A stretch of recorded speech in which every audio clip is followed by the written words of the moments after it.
it's great to see all of you as we head into what is the last day of early voting and then election on Saturday. And it makes me think of all the things that we did together. You know, when I came in as governor, it was a tough time.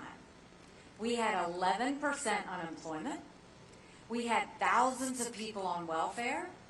And South Carolina was the butt of the jokes. And what did we do? We rallied. We hunkered down, and we got to work.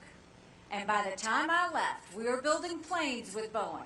We were building more BMWs than any place in the world. We brought in Mercedes-Benz. We brought in Volvo. 5 international tire companies.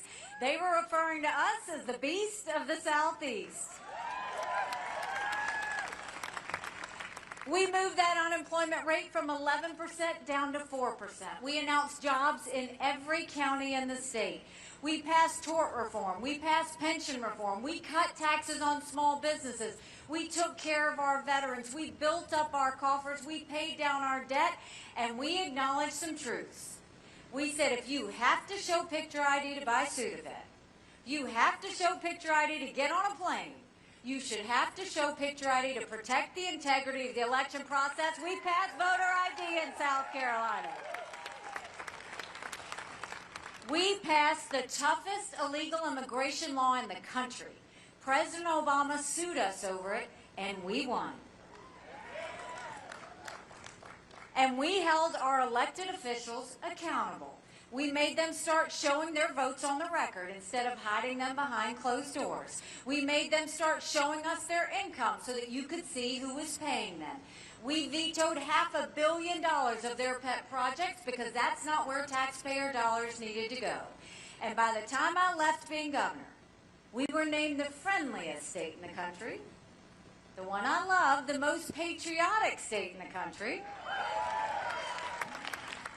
And don't blame me for this one, the #2 state in the country people were moving to. And now I'm running for president, and you see how tough things are. Everything is chaos, everything is noise, everything is exhausting, right? We are $34 trillion in debt. We're having to borrow money just to make our interest payments. China owns some of that debt. And for the first time, we're paying more money in interest payments than we are on our defense budget. Guess who's paying attention to that? Russia, China, and Iran. And I would love to tell you that Joe Biden did that to us. But I've always spoken to you in hard truths, and I'm going to do that with you today. Our Republicans did that to us too. Donald Trump put us $8 trillion in debt in just 4 years. They passed that $2.2 trillion COVID stimulus bill with no accountability that expanded welfare, that has now left us with 80 million Americans on Medicaid, 42 million Americans on food stamps. And did Republicans try and make it right? Nope. They doubled down and opened up pet projects and earmarks for the first time in 10 years. Passing through 7,000 of them last year. We've got to get our economy back on track. So the way we're going to do it is we're going to cut the spending. We're going to cut the borrowing. We're going to eliminate their pet projects, and I will veto any spending bill that doesn't take us back to pre-COVID levels. That will save us trillions. We're going to claw back the $100 billion of unspent COVID dollars that are still sitting out there. Instead of 87,000 IRS agents going after middle America, we're going to go after the hundreds of billions of dollars of COVID fraud. 1 out of every $7 was spent fraudulently.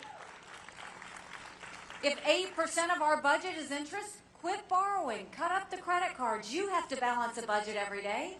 I had to balance a budget as governor. Why is Congress the only group that refuses to balance a budget? And we will open up the middle class. We will cut taxes on the middle class, and we will simplify the brackets. But we're going to take as many federal programs as we can and send them down to the states. That will dramatically reduce the size of the federal government, but it will empower people on the ground. Think education, think healthcare, think welfare, think mental health.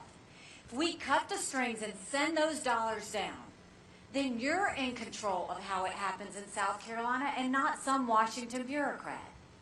And then we're going to make small business tax cuts permanent. They made them temporary. They made corporate tax cuts permanent. Small businesses are the heartbeat of our economy. We need to start acting like it.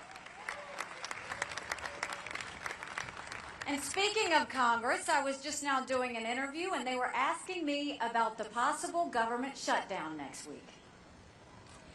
And I told them, I said, you know what? Congress has one job, and that's to give us a budget on time. Do you know Congress has only given us a budget on time 4 times in 40 years? 4 times in 40 years. So I told that reporter, I said, you know what will happen when I'm president? You don't give us a budget on time, you don't get paid, period.